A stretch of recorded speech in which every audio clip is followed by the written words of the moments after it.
Qué alegría es estar con ustedes en este lugar. Es maravilloso.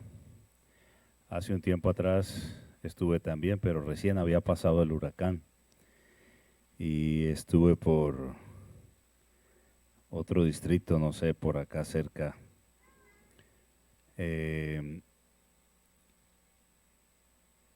Le damos gracias al Señor, mi esposa y yo le damos gracias al Señor por este regalo maravilloso de poder estar con ustedes en este lugar.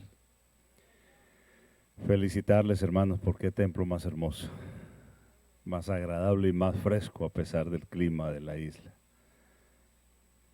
Y tengo envidia santa, hermanos.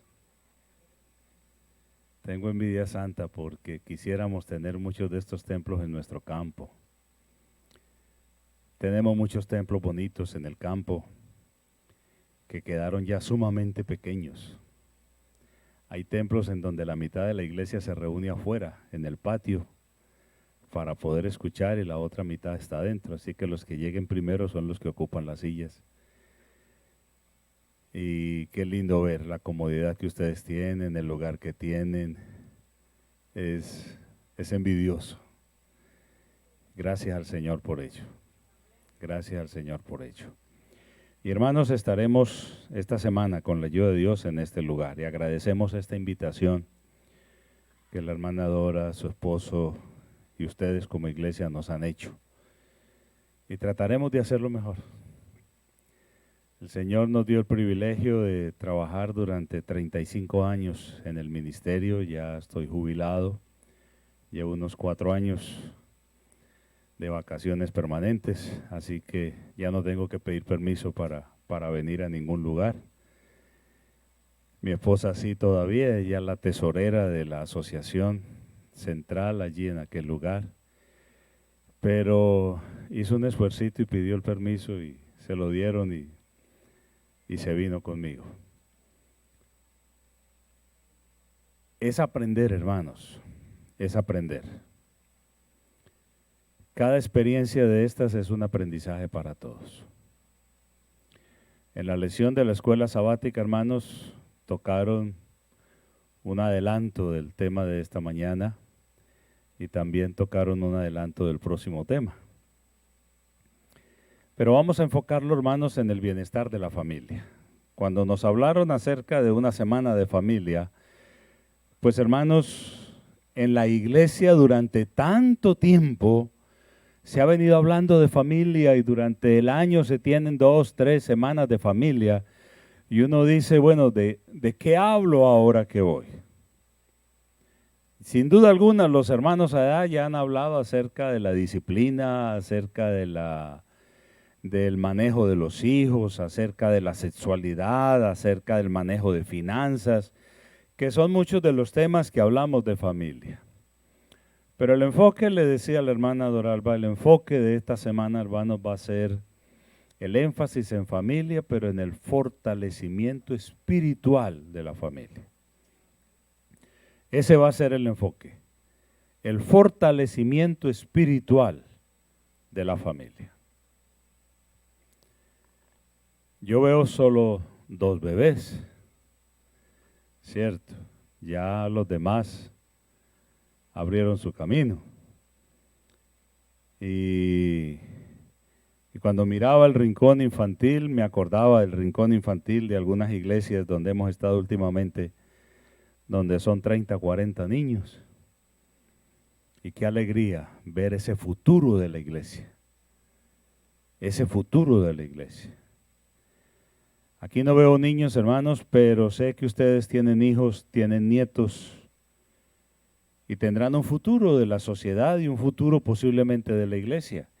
Y a esa generación, hermanos, y a esa educación es que quiero enfocarme durante esta semana. ¿Por qué, hermanos? Porque vivimos tiempos difíciles, tiempos muy difíciles, con crisis en todos los ámbitos, hermanos, ámbitos familiares, la salud, la vida espiritual y moral. Son tiempos complicados para nosotros como padres y para nuestros hijos. Vivimos en un mundo de libertinaje. Vivimos en un mundo que no sabemos, hermanos, qué camino vamos a coger. ¿Cómo vamos a educar a nuestros hijos? ¿Cómo vamos a ayudarles a nuestros hijos? A veces no es fácil, hermanos. Estar uno parado en un lugar de un centro comercial y ver dos jóvenes, 25 a 30 años, tomados de la mano, hombres ambos, tomados de la mano, acariciándose en la cara, besándose. Eso no es fácil. Pero ese es el mundo en el que estamos viviendo hoy en día. Y ese es el mundo en que nuestros hijos y nuestros nietos tendrán que ver si el Señor Jesús no viene pronto. Como resultado de esto es porque los valores se están perdiendo.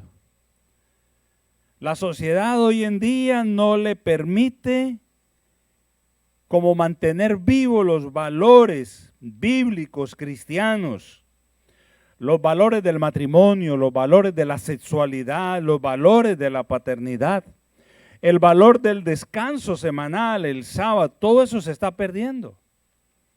Por otro lado, hermanos, la guerra para mantenerse en el poder se recrudece cada vez más. Y sabemos que todo esto empezó, hermanos, cuando Satanás se rebeló en el cielo. Él quiso la admiración para él. Él quiso la honra y gloria para él. Él quiso que todo el universo girara en torno a él. Y desde ese momento, aun cuando fue expulsado del cielo, hermanos, nosotros vivimos entre el bien y el mal. En una guerra cósmica entre el bien y el mal. La gran pregunta, hermanos, para nosotros de esa guerra es: ¿en qué lado de la guerra nosotros estamos? ¿En la guerra del bien o en la guerra del mal? ¿De qué lado está nuestra familia? ¿De qué lado están nuestros hijos? ¿De qué lado, hermanos, está nuestro futuro? ¿Qué vamos a hacer? La sierva del Señor tiene un pensamiento en el libro El Hogar Cristiano, en la página 153, que dice: a ellos, o sea, a los padres, les toca decidir si traerán al mundo hijos que serán una bendición o una maldición.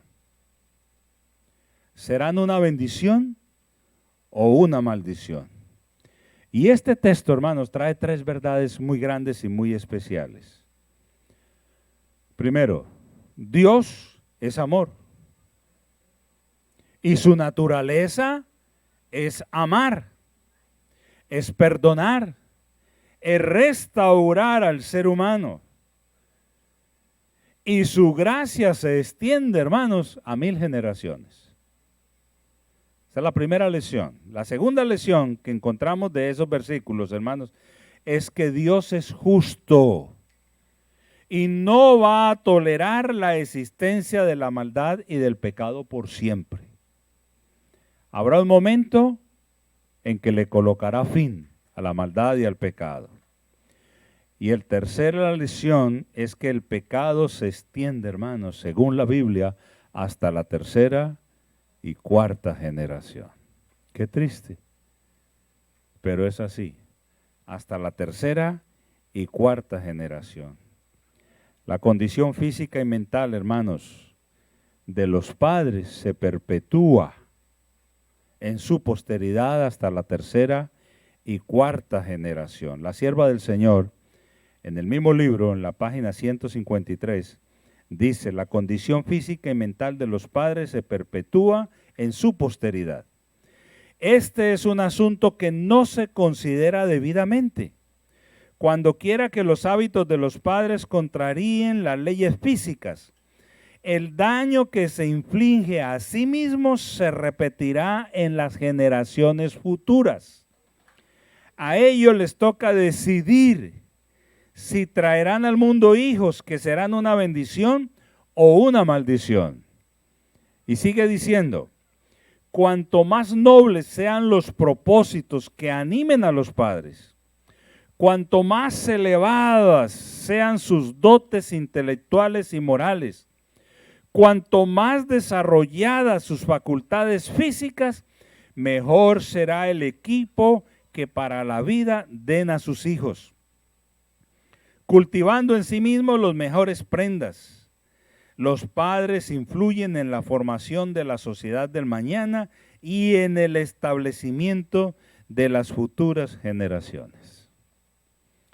Para que podamos entender esto, hermanos, un poquito mejor,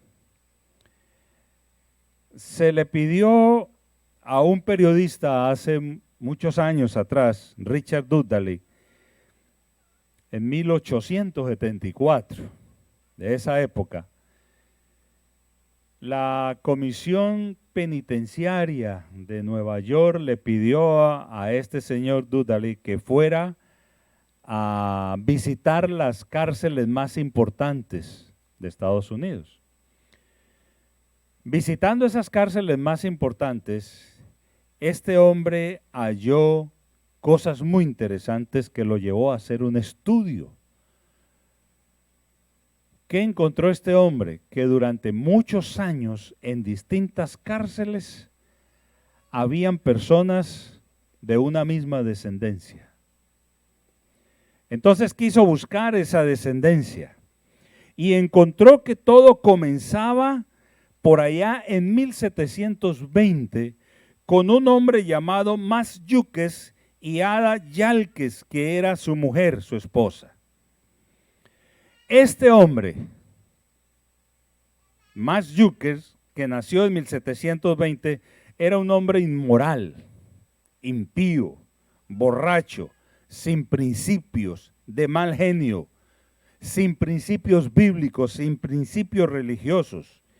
Y su mujer, Ada Yalques, era una prostituta y era una alcohólica.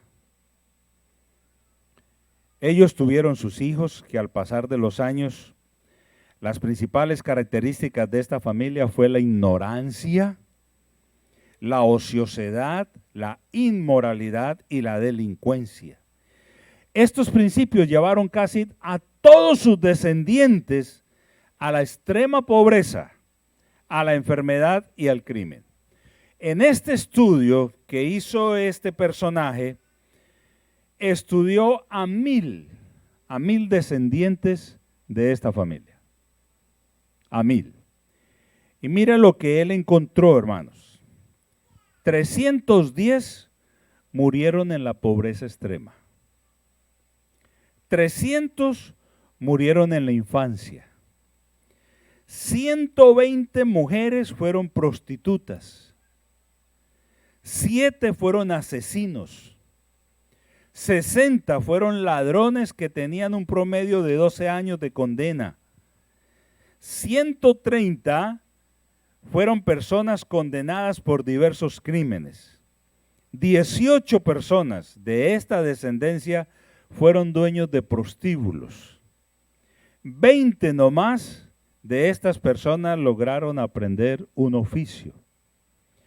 El gobierno tuvo que gastar $1.300.000 en las ayudas sociales y en los gastos en las prisiones a los descendientes de la familia Yukes. Y de los 20 que aprendieron un oficio, 10 de ellos lo aprendieron en la cárcel. Así que, hermanos, esta es una familia en donde uno no desea ser descendiente, ¿verdad? No desea ser descendiente. Porque lo que yo quiero que miremos esta mañana, hermanos, es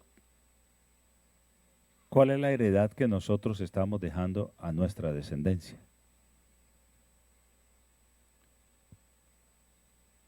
Otra persona que estudió todo este caso de Richard Duggan le llamó la atención y él dice, esto tiene que tener otra cara de la moneda. Tiene que haber otro lado bueno también de la moneda. Y comenzó a estudiar este hombre. Y dice que Albert Winship se dedicó a estudiar la historia de otra familia que fue lo contrario. Y la familia que fue contraria fue la del pastor Jonathan Edwards.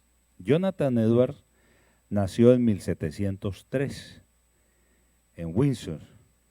Él fue el único hijo varón entre 10 hermanas. Su padre, Sir Thomas Edwards, era pastor y su madre, Esther Standard, era hija de Solomón Standard, un famoso pastor puritano. Pero Jonathan aprendió lecciones valiosas de su abuelo, el pastor Solomón. Este muchacho se dedicó a estudiar y a trabajar y sobre todo a aprender y a leer otros idiomas, cosa que aprendió a leer el latín y el griego con mucha facilidad.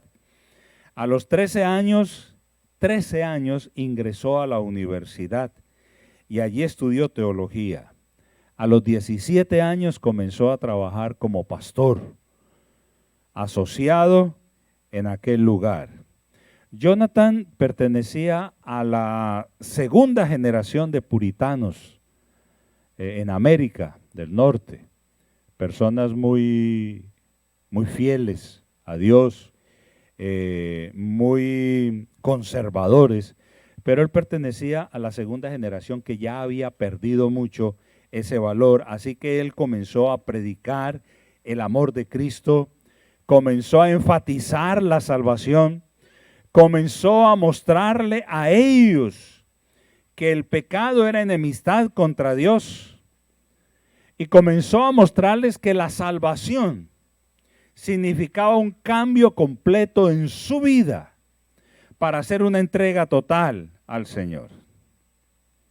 Sin embargo, al analizar la historia del pastor John Edwards, cómo obtuvo él grandes victorias en su ministerio, a pesar de sus viajes, a pesar de sus reuniones, a pesar de todo lo que él tenía que hacer, tenía algo que para él era sagrado. Todos los días, dedicaba 1 hora para educar en la palabra de Dios y en el amor a Dios a sus 11 hijos. 1 hora para mostrarles los valores de la salvación. 1 hora para mostrarles el camino de la salvación. 1 hora para enseñarles a amar a Dios. 1 hora. No importaba dónde estuviera, él dedicaba 1 hora para su familia. Todos los días dedicaba 1 hora para su familia. De ese estudio que se hizo, hermanos, se encontró lo siguiente: descendencias del pastor Jonathan Edwards. 3 fueron rectores de universidades. 3 fueron senadores de los Estados Unidos. Noten la diferencia con la otra familia. 30 fueron jueces. 100 fueron abogados. 60 fueron médicos. 65 fueron profesores universitarios. 75 fueron oficiales de la Marina norteamericana. 100 fueron pastores y misioneros en distintas partes del mundo. 1 fue vicepresidente de los Estados Unidos. 60 fueron escritores de renombre. 80 fueron altos funcionarios públicos. 295 fueron graduados en universidades. Y en el estudio que se hizo, hermanos, ni uno solo de ellos fue a la cárcel. Ni un día pasaron por la cárcel. Así que podemos, hermanos, mirar en las dos caras de esta moneda, hermanos, lecciones grandes. El pastor Jonathan Edwards era un hombre de oración. Era un hombre de entrega al Señor. A pesar de sus actividades, sus preocupaciones, nunca dejó de hacer algo por su familia. Y saben, hermanos, más o menos 50 años dura el legado de una persona. Ya después de 50 años ya casi no se acuerda de esa persona, a menos de lo que genéticamente haya transmitido a sus generaciones. La gran pregunta para esta semana y para nosotros, hermanos, es ¿qué estamos dejando como legado a nuestros hijos? ¿Qué estamos dejando como legado a nuestras familias? Los padres son esenciales e insustituibles, hermanos, en el proceso de educación de los hijos. Es un error gravísimo, ¿saben, hermanos? Y la sierva del Señor lo dice, que es un error gravísimo dejar que otras personas sean las que eduquen a nuestros hijos. Somos nosotros los que tenemos que inculcar en ellos los valores, hermanos, que resalten el amor a Dios. La valía personal y espiritual. El Señor necesita, hermanos, hogares que resalten el poder de Dios. El Señor necesita hogares en donde se muestre el carácter de Dios. El Señor necesita hogares en donde los padres y los hijos estén seguros que van a estar en el reino de los cielos. Ahora déjenme analizamos esto a través de un ejemplo bíblico, hermanos, a través de un ejemplo bíblico. Nosotros leímos en el libro del Éxodo, en el capítulo 34, y vamos a volver a leer un poquito esto. En el capítulo 34 leemos algo de Moisés, muy hermoso, pero luego vamos a leer otra cosa de Moisés. Noten ustedes del versículo 6 en adelante. Luego el Señor pasó delante de Moisés y proclamó, y ustedes saben que era lo que estaba pasando, ¿cierto? Que Moisés, el Señor le pidió que subiera al monte para recibir las tablas de la ley de Dios. Y hubo un momento en que Moisés la embarró y tuvo que volver a hacer las tablas y subir al monte para que el Señor se las volviera a escribir, ¿cierto? Y él quería ver el rostro del Señor. Moisés anhelaba ver el rostro del Señor. Pero el Señor no le presentó su rostro. Y él dice, el Señor, Dios misericordioso y clemente, lento para la ira y grande en misericordia y verdad. Es misericordioso por 1000 generaciones. Perdona la maldad, la rebelión y el pecado, pero de ningún modo declara inocente al malvado. Castiga la maldad de los padres en los hijos y en los hijos de los hijos hasta la 3ª y 4ª generación. Con gran rapidez Moisés bajó la cabeza hacia el suelo y adoró, y luego dijo, Señor, si me he ganado tu favor, quédate en medio de nosotros. Este es un pueblo de dura cerviz, así que perdona nuestra maldad y nuestro pecado y recíbenos como tu pueblo. Y el Señor contestó, mira, yo hago un pacto delante de todo tu pueblo.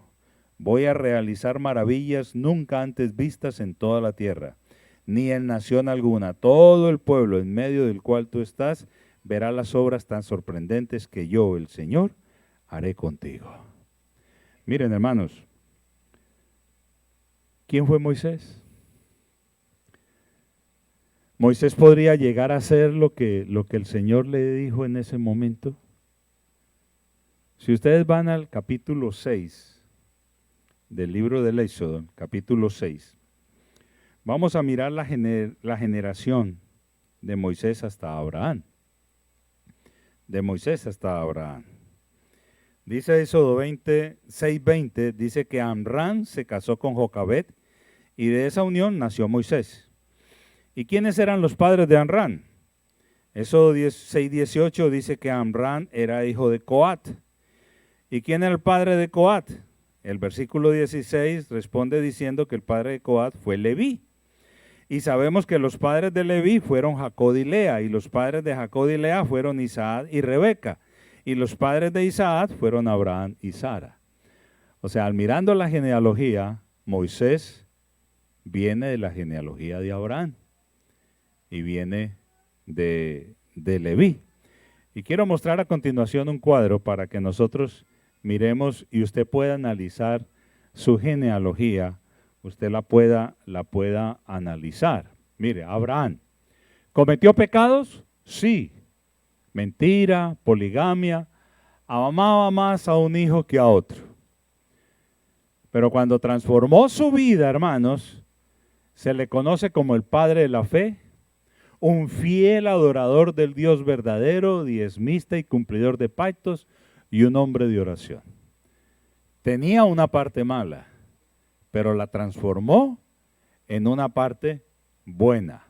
Isaac, que era el otro, también tenía una parte mala, mentiras, amaba más a un hijo que a otro, pero cuando su vida se transformó, fue un hombre de oración, un fiel adorador del Dios verdadero, diezmista y cumplidor de pactos.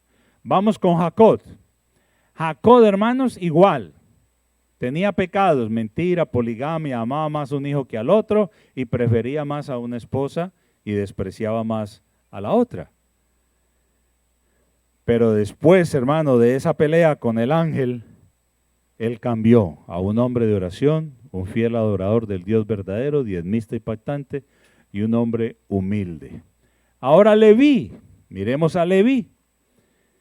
¿Cuáles eran sus pecados? Mentira, asesino, venganza, poligamia, traición. Bendiciones de Leví: después de su encuentro con su hermano José en Egipto, se arrepintió de todos sus pecados, transmitió la bendición a las demás generaciones. Esto quiere decir, hermanos, que allí en Leví se termina como, en este gráfico, hermanos, se rompe como ese momento. Moisés no debería de haber sido lo que llegó a ser y estar en el cielo por la descendencia que tenía. Tenía una descendencia de mentirosos, tenía una descendencia de asesinos, tenía una descendencia de engañadores, como era Jacob, de Leví, que participó en casi el asesinato de su hermano y luego en la venta de su hermano a Egipto. No había cosa buena para que Moisés pudiera salir y hacer la obra que hizo. Cuando nosotros miramos, hermanos, nuestra genealogía, uno dice: Señor, por milagro tuyo es que yo estoy aquí. Otros no tenemos ese estigma. Le hablo un momentico de mi genealogía. Mi abuelo era un borracho y mujeriego por parte de mi papá, pero murió cuando mi papá tenía 12 años. Entonces mi papá y su hermano mayor tuvieron que hacerse cargo de los otros 3 hermanos a ponerse a trabajar. Él no pudo estudiar. Fue a pagar el servicio militar. Cuando llegó el servicio militar conoció el evangelio. A sus 18, 20 años, conoció el evangelio, conoció a mi madre, se casaron. Ella tenía 16 años, se casaron y de ese matrimonio pues nacimos 10. Buen paisa, como dicen en Colombia, buen paisa. Las familias paisas son familias grandes. Y las paisas originales eran de 20, 22, 26 hijos. Y el hombre decía: mire yo cómo estoy, fuerte. Y uno le decía así: pero mire su abuela, parece una uva pasa, arrugadita, viejita. Está ella de tanto tener hijos.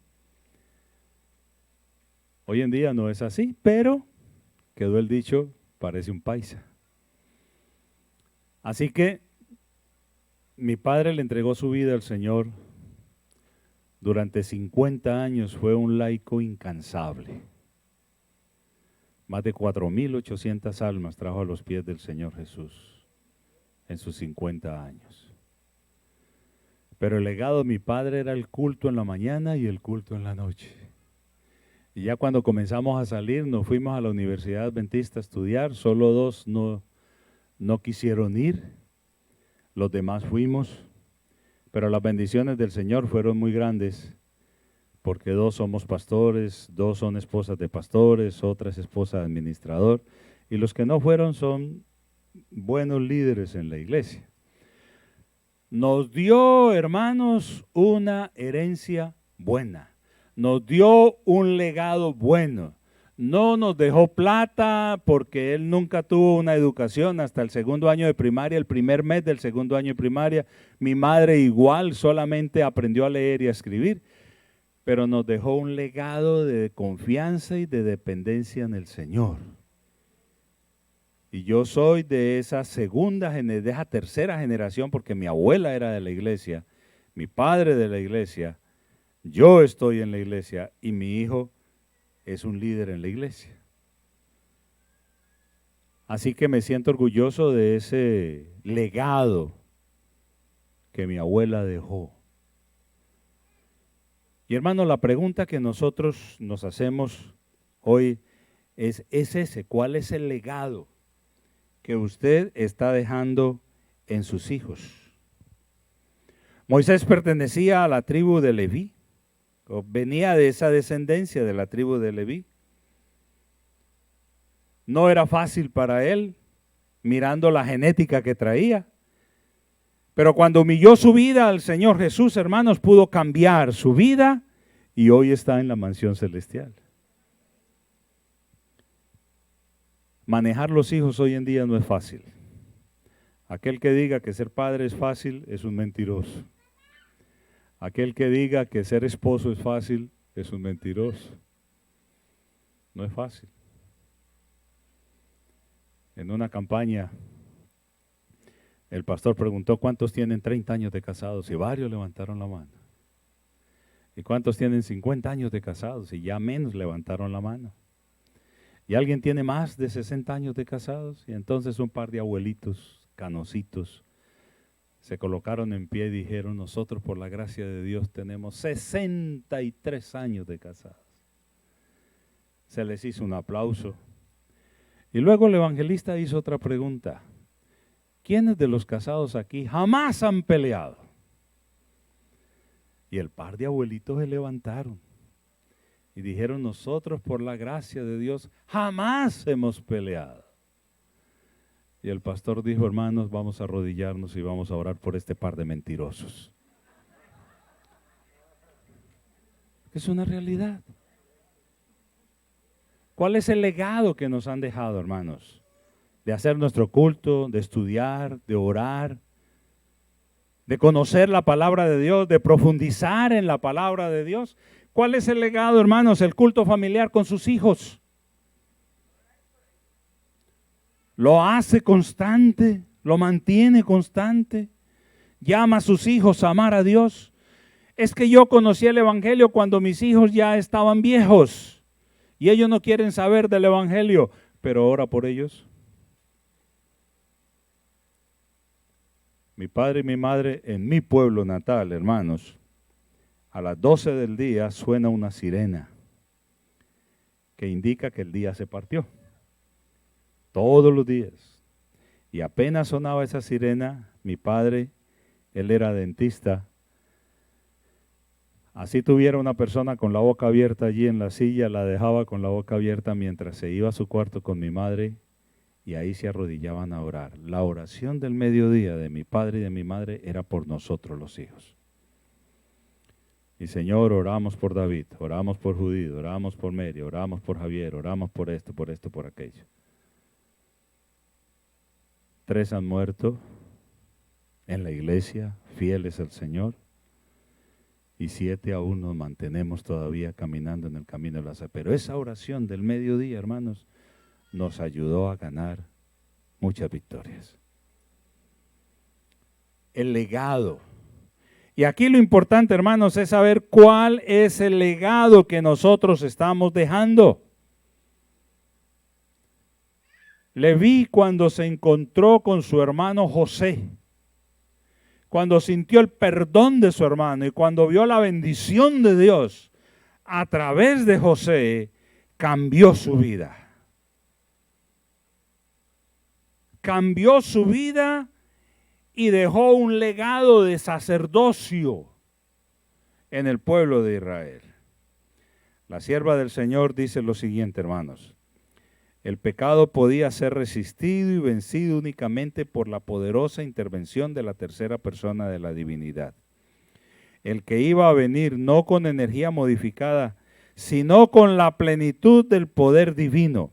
El Espíritu es el que hace eficaz lo que ha sido realizado por el Redentor del mundo. Por el Espíritu es purificado el corazón. Por el Espíritu llega a ser el creyente partícipe de la naturaleza divina.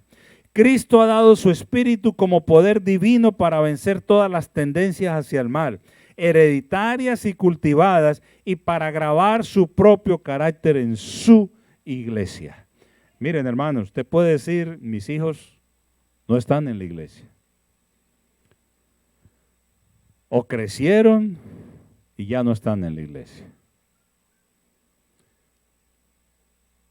Pero hermanos, esos hijos, a través de su oración diaria, llegarán a ser transformados por el Espíritu Santo en el momento en que ellos den la oportunidad.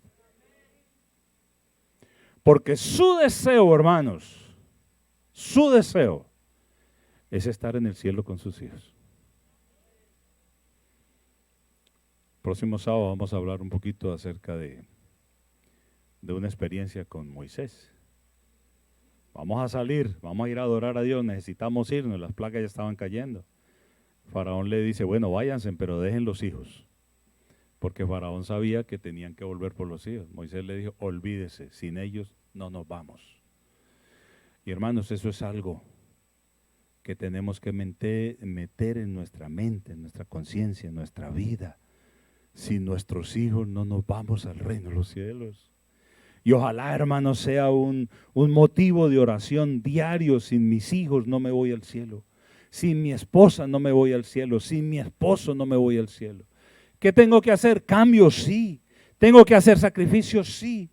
¿Tengo que cambiar muchas cosas? Claro que sí. Pero sin ellos no me voy al reino de los cielos.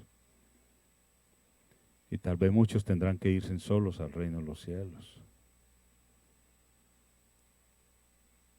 Pero hermanos, es allá donde el Señor quiere que nosotros estemos. Es allá donde el Señor necesita su hogar.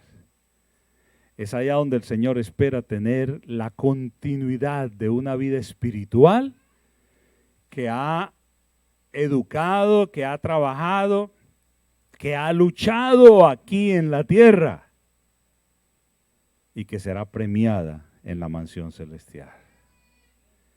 Finalmente, hermanos, cuando pensamos en los levitas siempre debemos recordar que ellos eran sacerdotes y quienes tenían el ministerio sagrado de estar en la presencia de Dios y enseñarle los principios de la Torá o de la ley de Dios al pueblo de Israel. Aunque eso no siempre fue así. Había un legado nefasto en ellos, pero las corrientes del mal y del pecado fueron quebradas. Y serán quebradas, hermanos, créanme, serán quebradas por el poder del Espíritu de Dios. Cuando el pueblo de Israel apostató, hermanos, al adorar los becerros de oro, los levitas en ese momento se mantuvieron firmes del lado del Señor. No negociaron sus principios y fueron fieles, honestos, fueron honrados al ser elegidos para ser los ministros del Señor que representaban, hermanos, al pueblo del Señor en ese momento.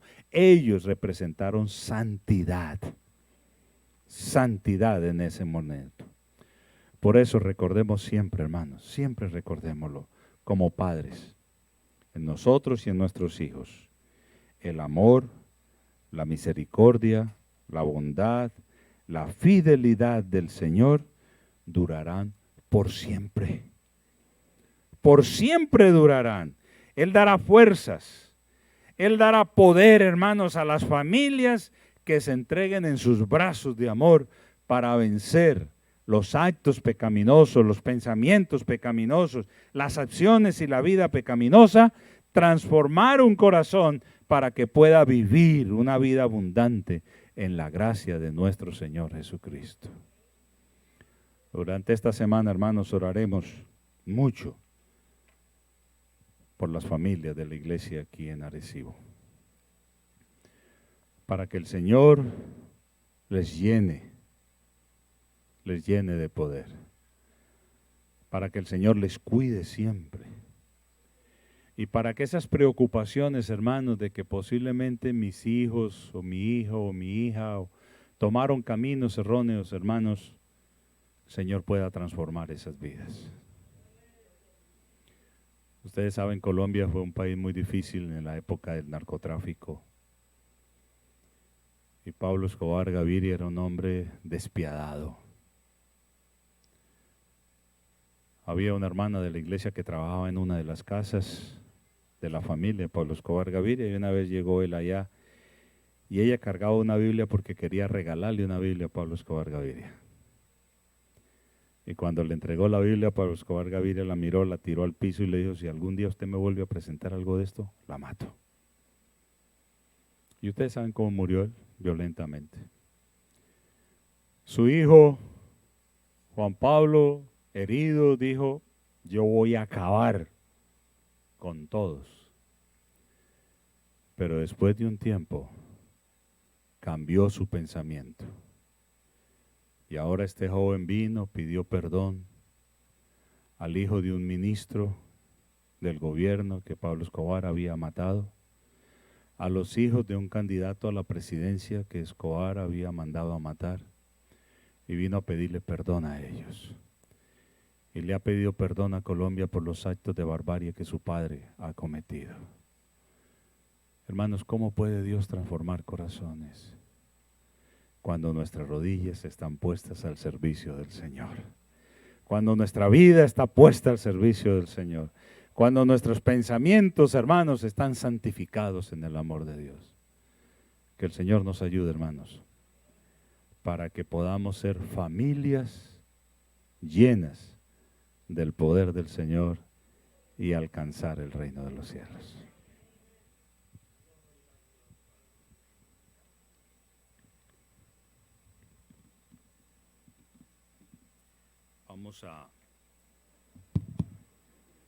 Vamos a colocarnos en pie, hermanos, y vamos a orar.